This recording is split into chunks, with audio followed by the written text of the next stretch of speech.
Criminology is a true crime podcast that may contain discussion about violent or disturbing topics. Listener discretion is advised.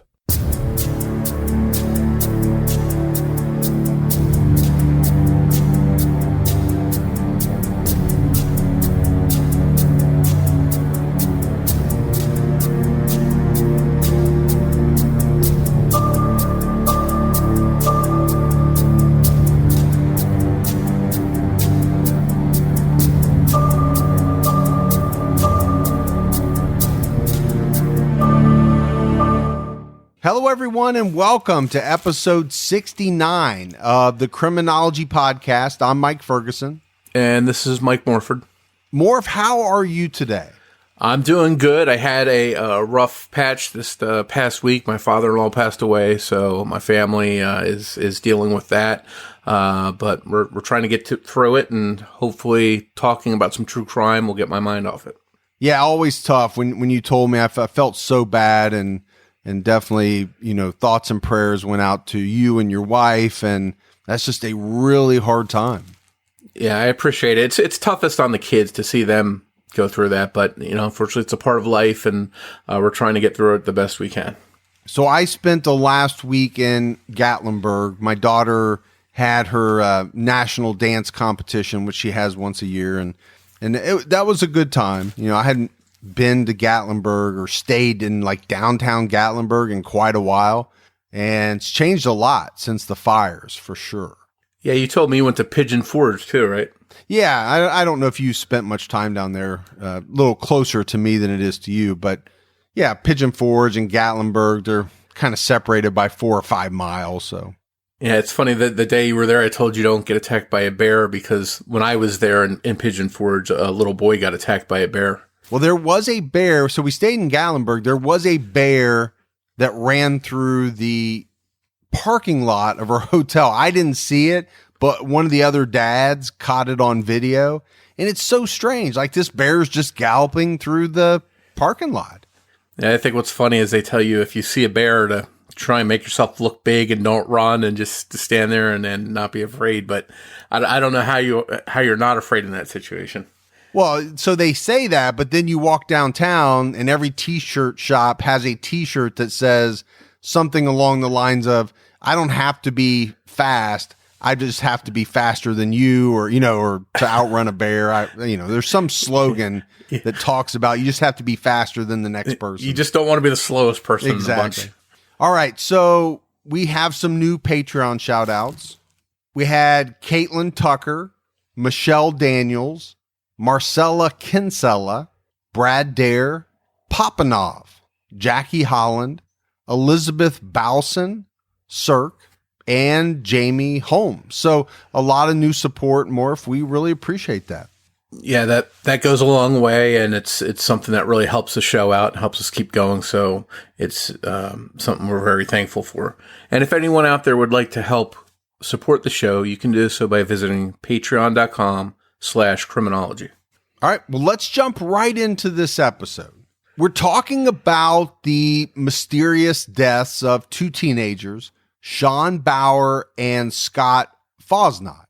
It's been almost 17 years that the parents of teenagers Shawn Baur and Scott Fosnaught have searched for answers in their children's deaths.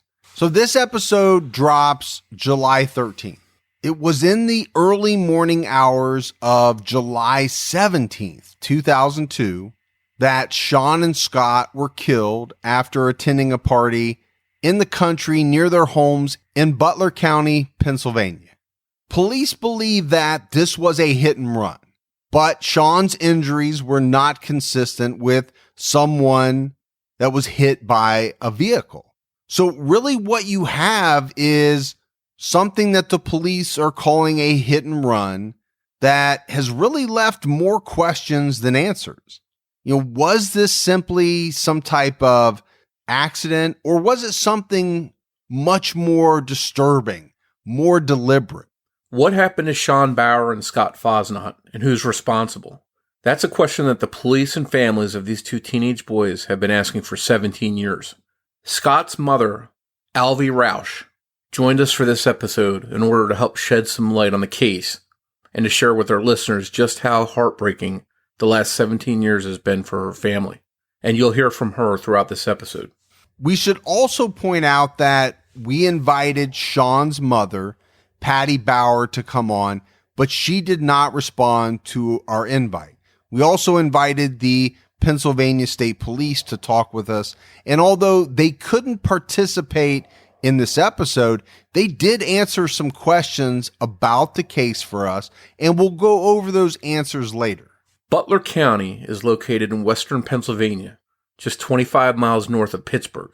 The county seat is Butler, with a population of about 13,000 residents. Located in the southwestern part of Butler County is Forward Township.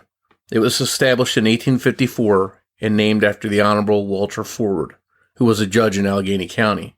He was also a member of the 17th U.S. Congress and also the U.S. Secretary to the Treasury from 1841 to 1843. It was here where two teenage boys lost their lives in a split second. 15-year-old best friends, Shawn Baur and Scott Fosnaught, both lived on Water Station Road in Forward Township. The boys enjoyed riding dirt bikes, drinking Kool-Aid, and hanging out with their friends. These were typical teenage boys doing typical teenage stuff. Neither boy had ever really gotten into what you would call real trouble. Not only were they best friends who lived on the same road, but their birthdays were very close to one another's. Shawn was born on July 22nd, 1986, and Scott was born on July 25th, 1986. They were a grade apart at Seneca Valley Intermediate High School, and both were about set to turn 16 years old. Shawn Baur was outgoing and very strong. He loved to fish and hang out with his friends. He was known as the mayor of East Brady, a town about a half hour away from where the boys lived. The family had a campground there. Shawn's family hoped that one day he would take over his father's construction business. Unlike Shawn Baur, Scott Fosnaught didn't think that far ahead about what he wanted to do in the future. He was outgoing, funny, friendly, and non-confrontational, according to his mother, Alvy. Scott was a really good boy. I mean, typical teenager. I mean, he did his share of, like smoking pot or whatever. But I mean, he was a good boy. He would never, ever, ever, ever hurt anybody. He respected adults. He would never fight with anybody. He loved fishing. He loved dirt bike riding. He was a good kid. As any teenager on the verge of driving, the boys were excited about getting their driver's licenses. Unfortunately, that was not meant to be. On Tuesday, July 16th, 2002, Shawn and Scott left the Baur residence at around 7 p.m. with another friend to go to dinner at a restaurant in nearby Cranberry. They returned later that evening before heading out to a party at a local hangout spot. This was a pond off the beaten path near Water Station Road, where a lot of kids in the area like to hang out. 3 or 4 other friends joined Shawn and Scott there. According to David and Lucy Mocker, whose son Brian was with them at the pond. Brian was good friends with Shawn and Scott. The group spent time at the pond drinking. This is what a lot of the kids did out there. Shawn and Scott specifically wanted to celebrate turning 16 in the upcoming days. Again, we're talking about teenage boys. So this behavior shouldn't be too surprising for anyone.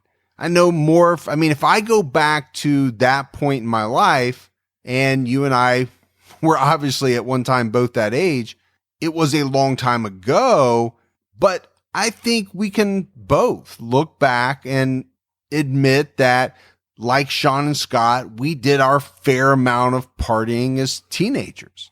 Yeah, I lived in a town probably similar to where they lived, and we'd always sneak out to the woods and to the local spot and hang out and talk and do what teenage boys do. Well, I don't know if I've ever said this before, but we owned a drive-thru growing up, so it was party time for me. Friday night, I would just drive through and get a case of beer and some cigarettes, and I was off to whatever party. that's just what we did. But unlike a lot of people, I didn't have trouble getting alcohol because my family owned a drive-through. You're getting them in trouble after the fact. They didn't know about it. They weren't party to it. Yeah. At some point, the party broke up, and the boys went to visit the home of a teenager named Danny Rice. He lived nearby on Cash Dollar Road, a dark, infrequently used 2-lane road. They left Rice's home at approximately 1 a.m. to make the 1.5-mile walk to their homes on Water Station Road. And they had walked this route many times before, but unfortunately, the walk this night would be different. Just before 2 a.m., a 26-year-old woman named Linnea Bailey was driving to her home on Water Station Road when she spotted 2 teenage boys lying in the middle of Cash Dollar Road. These 2 boys were Shawn Baur and Scott Fosnaught. Linnea Bailey called 911 on her cell phone, pleading for help. The next day, she would discuss finding the boys with a local news station, saying, quote, "The worst thing you usually worry about on that road is deer. I realized right away what I was looking at. This was the creepiest thing I have ever seen. I came up on them, and neither one flinched. I was almost too terrified to stop. My heart was pounding, and I was shaking so bad, I could barely hold the phone to my ear." And I tell you what, Morf, this is something that for me is hard to imagine. Coming up on a scene where, you think maybe it's a dead animal, especially in rural areas. Like I live in a fairly rural area. You've got some roads that at night you have to be super careful on because there is a very good chance a deer could run out right in front of you. So it's something that you see quite a bit, right? Deer on the side of the road.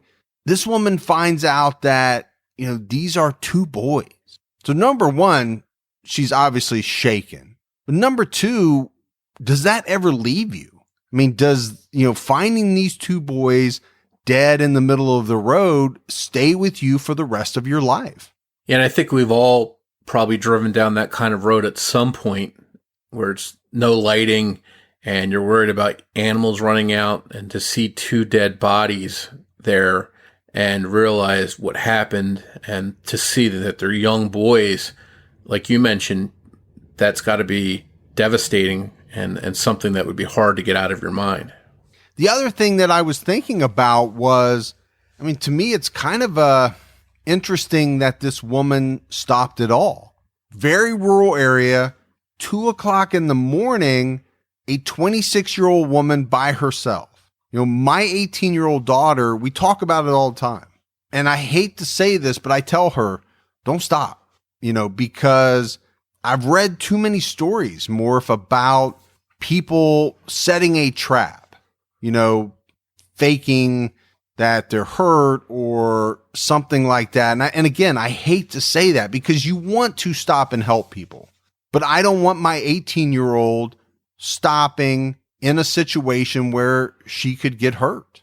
Yeah, that makes sense. Just simply call 911 and move on, because as much as we think we'd like to be the person that stops and help, you just don't want to get yourself in a situation where you're a victim of some sort.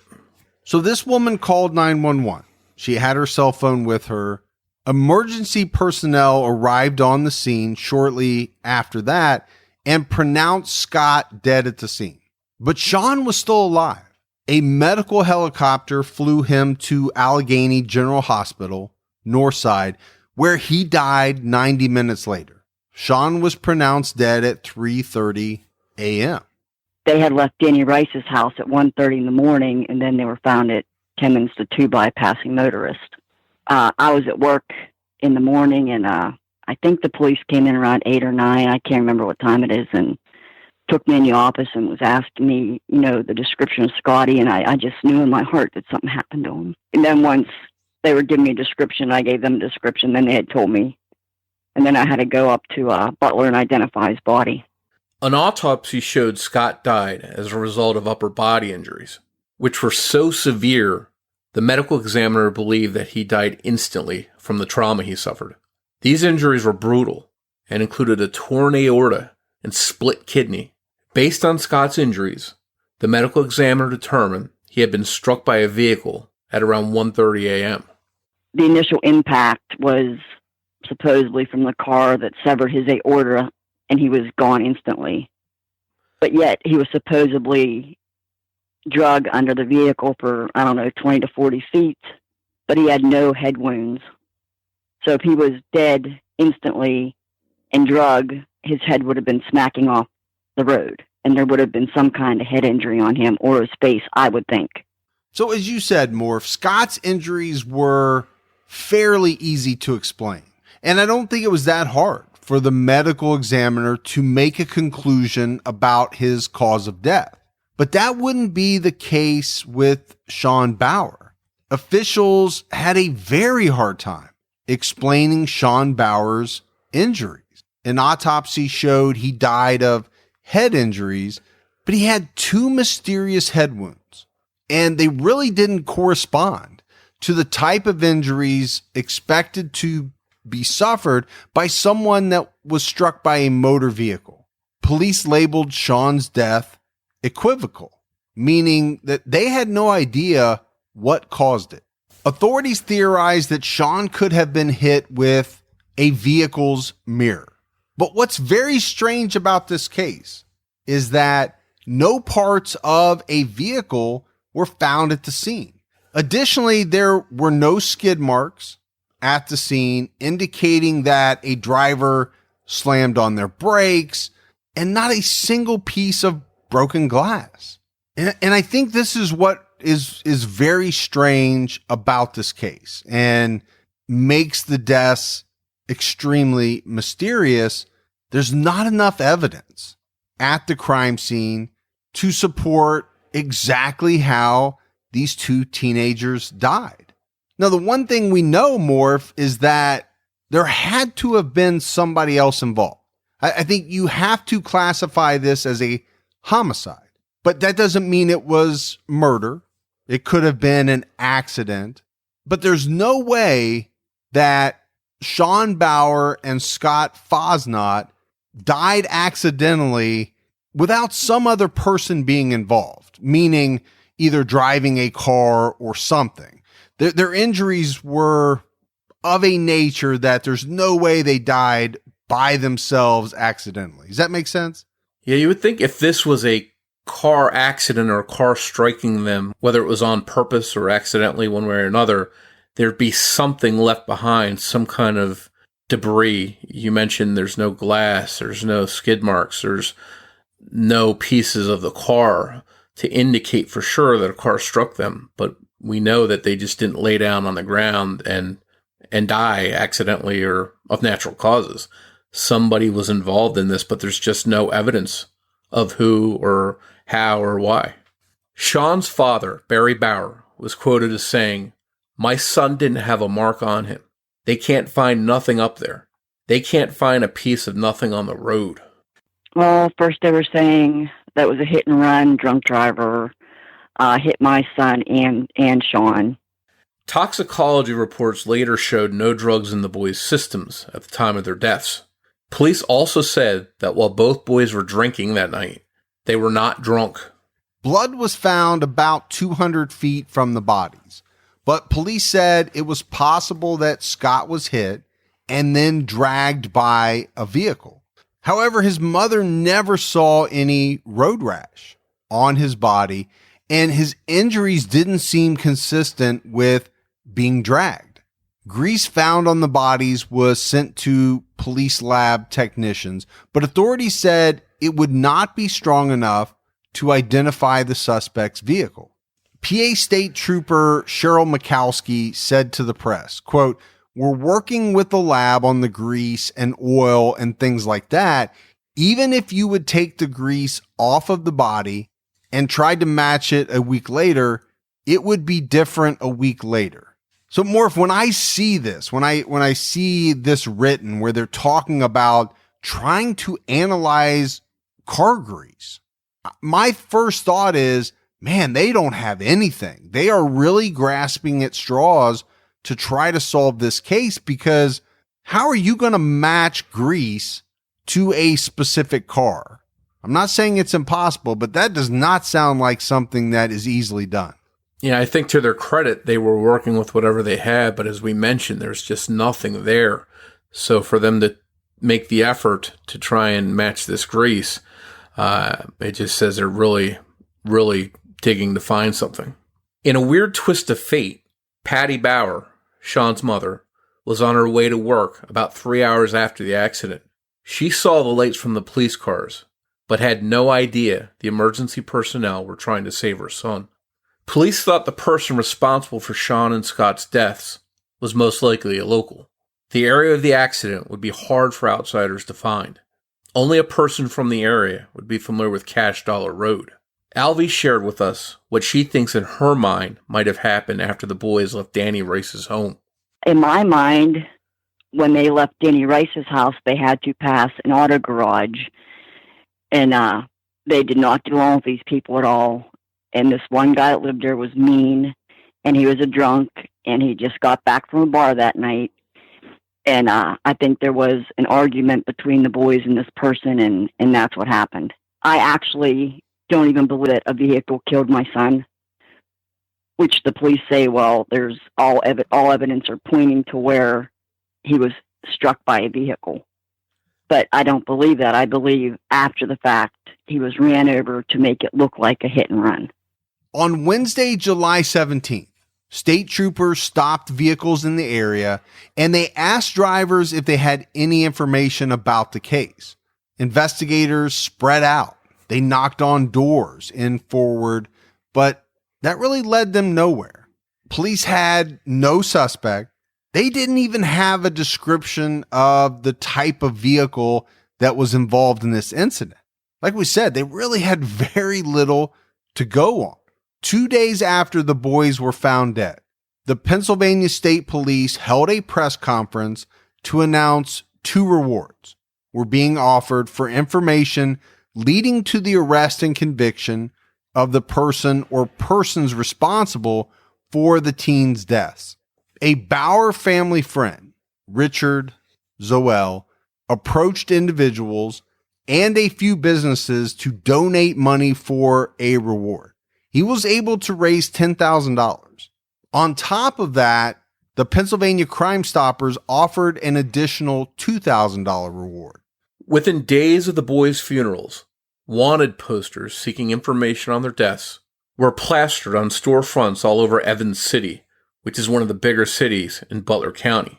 Citizens Bank of Evans City opened an account for a reward fund, and donations began pouring in from individuals and local businesses.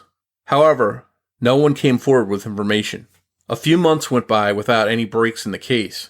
Then, in September 2002, 21-year-old Riley Schneider of Cranberry was arrested for providing the boys and their friends with alcohol on the evening of July 16, 2002. According to the charges, Schneider brought the teenagers both rum and vodka, but Schneider was not suspected of killing the boys. It's unclear why or how police ruled him out. At the time of Riley's arrest, police indicated that more arrests were likely to come. That same month at a news conference, the mothers of Shawn Baur and Scott Fosnaught, Patty Baur, and Alvy Roush asked for the people responsible for their sons' deaths to come forward to end their agony. No one did. And I think we've talked about it before, Morf. This is an agony that, unless someone has lived through it, which neither you and I have, you just can't really know the depth of it. I can imagine that it would be all-consuming. It would be complete darkness. Obviously, something that I never want to have to go through, something I wish that so many parents didn't have to go through at all. Yeah, I agree with you. It's terrible when we cover these kinds of cases where these parents are searching for answers. And a lot of times we're talking about missing persons cases when the parents just want to know what happened to their children where they're at. Here, the parents have the bodies of their children, but they still have no idea what happened to them. And that's got to be just as frustrating, I would think. Yeah, this is a very different case, right? We have not done a lot of cases that I think are similar to this. You said equally frustrating, and I would agree with that. The frustration of not knowing where your child is, that's one thing. And that comes in, in the disappearances that we talk about, knowing that your child is dead, but having no idea how it happened really, or who was involved. That's a different type of frustration, but I think it would eat at you in somewhat of the same manner. The next month, Rodney and Sue Nice erected a billboard in their yard on Mars City Road. The purpose of the billboard was to remind people of the reward money. They had hoped someone would come forward with information. The billboard featured two 2-foot by 20-foot banners containing the boys' pictures, the reward amount, which had grown to $17,000, and police telephone numbers for tips. By mid-January 2003, police were still puzzled on exactly how the boys died. And you had this $17,000 reward out there, but not a single person came forward with any usable information. State Police Trooper Mark Ponsonby told the Altoona Mirror, quote, "We're as frustrated as the parents. There's not a day that goes by that I'm not doing something related to this case." And Patty Baur also spoke out about that time and said, "How can someone do this and not come forward? It makes me believe this can't be a hit and run." And I think, Morf, it's one of the big questions, right? Or it is the question in this case. Is Patty Baur right? Did someone purposefully, callously run down Scott Fosnaught with a vehicle and then murder Shawn to eliminate a witness? And we talked about it, right? Their injuries appeared different. Scott's very much like someone hit him with a car. And I really go back to the no skid marks. I think if you're traveling down a road late at night and see something, you might not have time to stop, but you're going to at least hit the brakes. That keeps going through my mind. You might still hit an animal or a person if they were in the middle of the road, but I can't imagine even at the last second, you're not going to hit the brakes. Yeah, I think it's like a human instinct when you're driving, you see that flash of something come out in front of you, and without even thinking about it, your foot's on the brake. So you think they would have had some kind of skid marks, like you mentioned, and that opens up the possibility was someone deliberately trying to run him down and never attempted to hit the brakes. Yeah, I think the flip side, or the argument that somebody else would make, is somebody's driving down the road, they're looking at their phone, they drop something, they reach down to pick it up, they're not looking, right? And all of a sudden they strike something. They don't have time to hit the brakes because they never saw whatever was in the road in the first place. That would be the argument on the other side. But if you're going to make that argument that that's what really happened, then what are you saying? Someone was so scared that they accidentally hit someone that they chose to just drive off and never come forward? It's possible. We do hear cases where people frequently, there's news reports of hit and runs, and the question is why? If it's really an accident, you're likely not going to face any kind of charges. So that opens up the possibility maybe they were drinking and driving and they didn't want to get in trouble for that. Or again, the scarier option is possibly because they were doing this on purpose. Yeah, with the accident, then I think you have to answer the question, well, then what happened to Shawn? At the end of April 2003, another arrest came in this case. Like in the previous September arrest of Riley Schneider, another adult was charged in relation to supplying alcohol to the boys. 36-year-old Linda Ann Rice of Cash Dollar Road was charged with furnishing alcohol to minors and corruption of minors for allegedly supplying vodka to Shawn Baur in July 2002. Linda is the mother of Danny Rice, who the boys visited before they died. Authorities said that about a week after Shawn and Scott died, Linda Rice apologized to her son for supplying the alcohol and believed that their deaths were her fault. According to court documents, Linda Rice received money from Shawn Baur to buy vodka. Rice drove Shawn and 3 other underage kids to buy the alcohol. She then drove the kids back to the local hangout, the local party spot, because they wanted to hide the vodka there for later. Shawn and some friends drank the vodka on the night of July 16th, 2002. This is all according to police. Scott Fosnaught was not mentioned in the affidavit. At a hearing in August 2003, Rice pleaded guilty to the charges. She was then scheduled for a December 11th sentencing.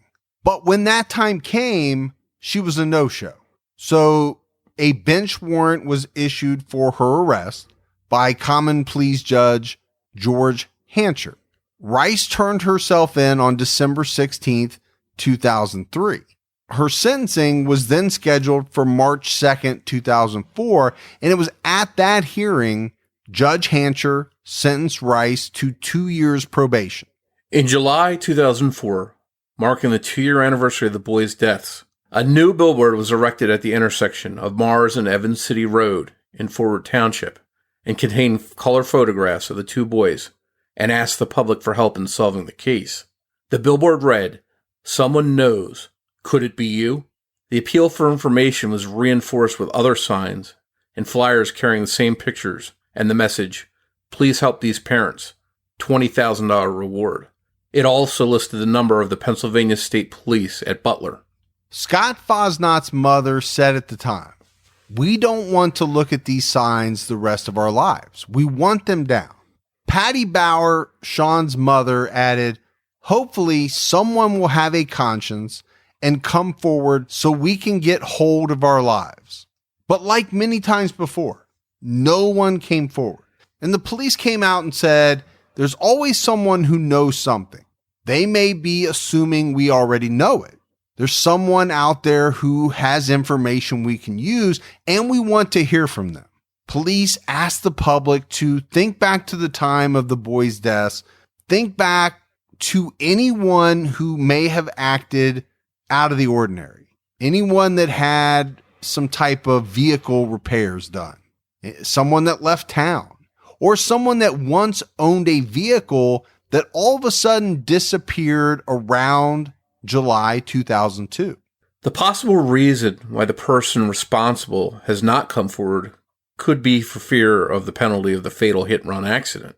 According to Pennsylvania law, a driver of any type of motor vehicle involved in an accident that causes injury or death must stop and stay at the scene of the accident until medical help arrives. The driver is required to give their name and address, present their registration and license, and call police. Under the law, drivers caught and convicted of causing a fatal hit-and-run accident will face anywhere from 1 to 10 years in prison.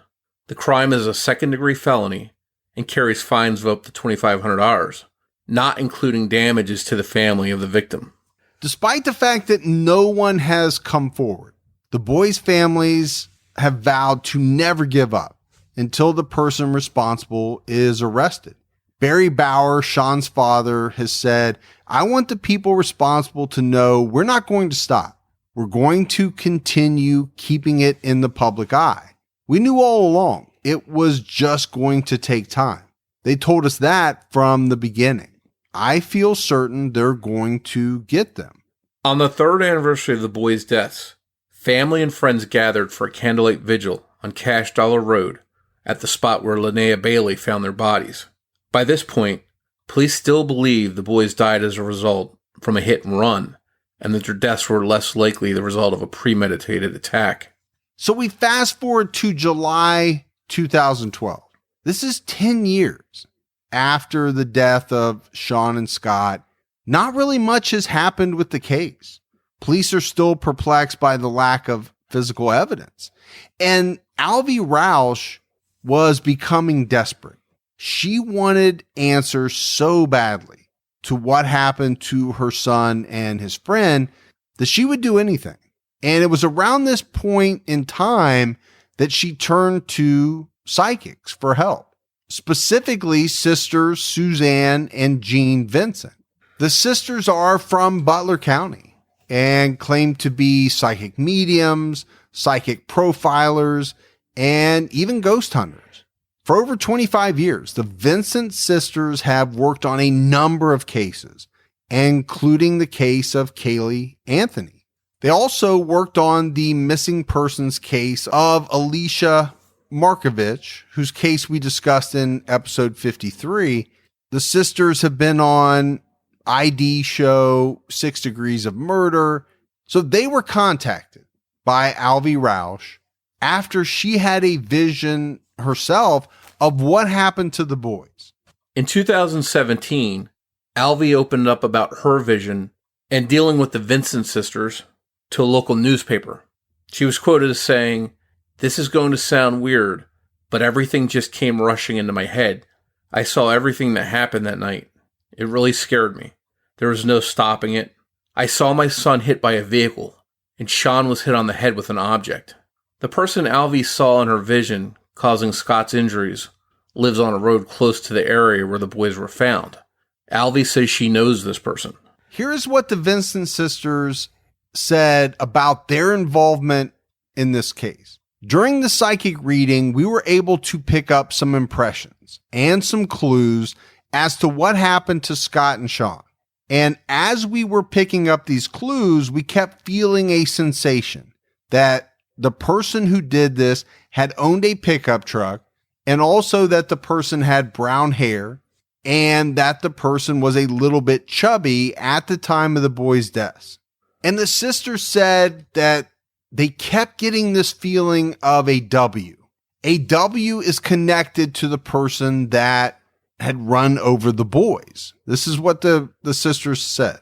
Now, what is strange is that that letter also matches one of the names of the person in Alvy's vision. The psychics really were no good, but I figured, anything is worth a try. But they didn't give me any information at all. And Morf, I think, we've had cases before where people have turned to psychics. I got the sense with Alvy that she would have done anything at this point, right? So many years had gone by. The police hadn't been able to give her the information she's looking for. So she's looking for alternate avenues. And we've mentioned before when we talk about psychics to take what they say with a grain of salt. But at the same time, I think if I or many other parents were in the same position, we'd pull out all the stops and try and do whatever we could, including reaching out to psychics if we thought they could help. In October 2018, Alvy Roush publicly stated she feels as if she had hit a dead end. Alvy discussed what keeps her going and what she's tried to do to keep pressure on officials to try and solve this case. She pleaded to the Attorney General, Josh Shapiro, for help. She was quoted as saying, "I would beg him to come help me. Just come help me find the person who killed my boy." I have contacted, the police told me they were short-staffed, so I reached out to the Attorney General, who has their own cold case unit. But the police have to invite the Attorney General in, and they won't do it. I've had meetings with the lieutenant, the investigator, the DA, trying to get more help up there and trying to get them to go back to the person I thought was responsible for doing this, and they won't go back. They said that they want to take new avenues, and I said, you can take your new avenues, just don't forget this one, just go down this one more time. I think at this point, from what they've said in newspaper articles and to the press, the families believe their best bet is a deathbed confession. Alvy has also said that she believes the person responsible was someone that police questioned in 2002, and this is the same person that she claims to have seen in her vision. Now, she's never publicly mentioned this person's name. Barry and Patty Baur have always stated that they believe the person who killed their son is someone they know. As we mentioned, July 17th, just a few days after this episode will air, marks 17 years since the deaths of Shawn Baur and Scott Fosnaught. Not much has happened with the case over the last couple of years, but the boys' parents still hold candlelight vigils and hope that one day the person responsible will do the right thing and come forward. We asked Alvy if the approach of July every year is especially tough on her. Yes, it is. I mean, it's 17 years already, but it feels like it just happened yesterday. At this point, so many years later, Scott's family just wants answers. They're more concerned about getting answers than they are about justice. But just because they want answers doesn't mean they don't still suspect certain people. Alvy told us more about the person she suspects may have played a role in her son's death. This person and his family did not get along with the boys.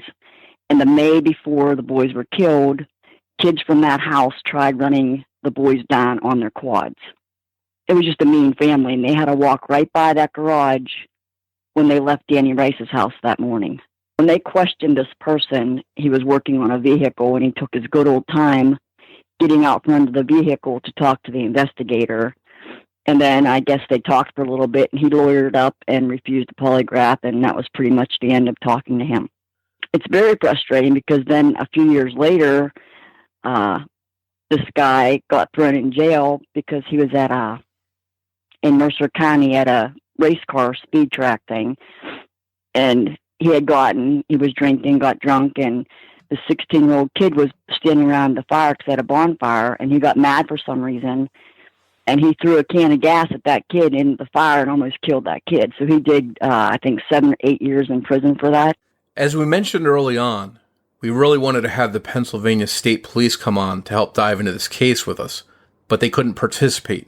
But Trooper Max DeLuca was kind enough to answer some questions for us to help us clear some things up. So Morf will read Trooper DeLuca's response, which was pretty much one answer that encompassed all of our questions.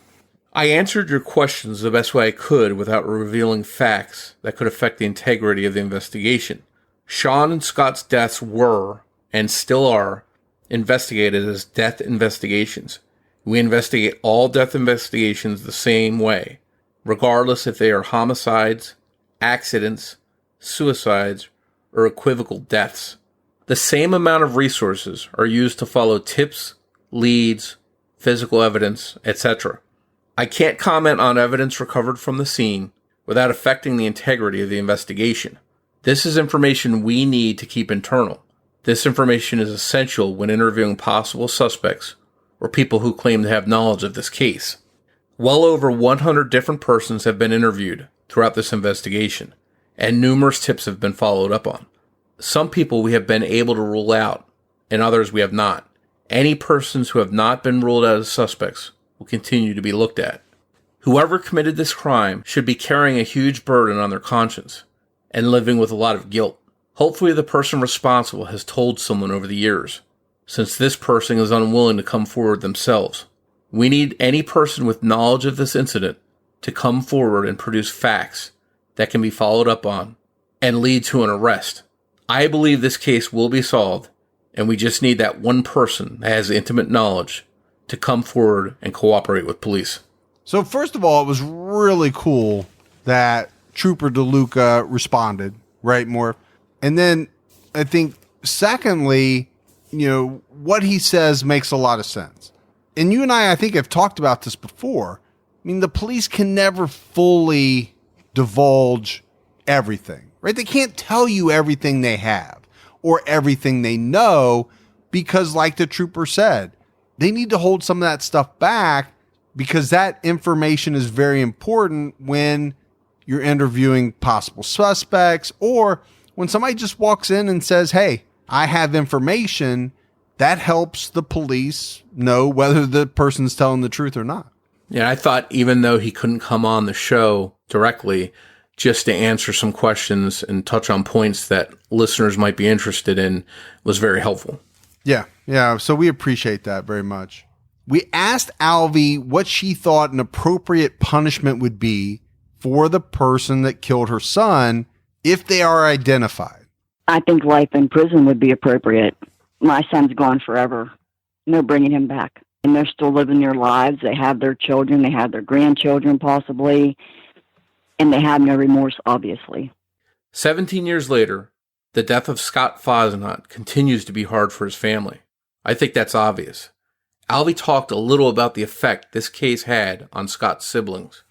Oh, very hard. Harder on my daughter because she was only 12 when this happened. I'm sorry, she was 10. she was telling it happened. And it's still, I mean, she has depression, she has anxiety, and this is something she also can't get past. One thing we wanted to know was that since Alvy lived in that community for years after her son's death, were there times that she thought she may have interacted with her son's killer? I worked at Viola's in Evans City, and everybody who came in, I looked at them because everybody in my mind was a suspect. They could have done it. Finally, we wanted to know what keeps Alvy going after so many years, and how does she find it in herself to keep searching for the truth? What does she want to say to the person or persons who killed her son? Well, I'm his mom, and I have to be his voice, and I have to find the person that did this to him in order to get justice for him, and so he can rest in peace. So that keeps me going, that I have to find out who killed him. I would want to say to them that you can't hide, and I feel like we're getting really, really close to getting you, and we are going to get you real soon. Another year is not going to pass without finding you. This is going to be it. I plan on getting justice for him because I feel like he can't rest in peace with his murderer still walking around. So, Morf, I think this is a very mysterious case.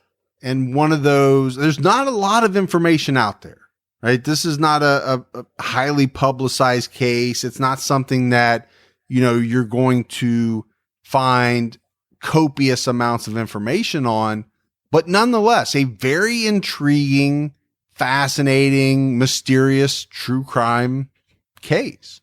And I go back to the information that we talked about, around the scene of where Shawn and Scott were found. To me, that's the key. I don't know exactly what it means, but I think the key is in there somewhere. I just don't think there's any doubt that, at least one of these individuals was hit by a vehicle, which means there is another person out there that knows what happened that night.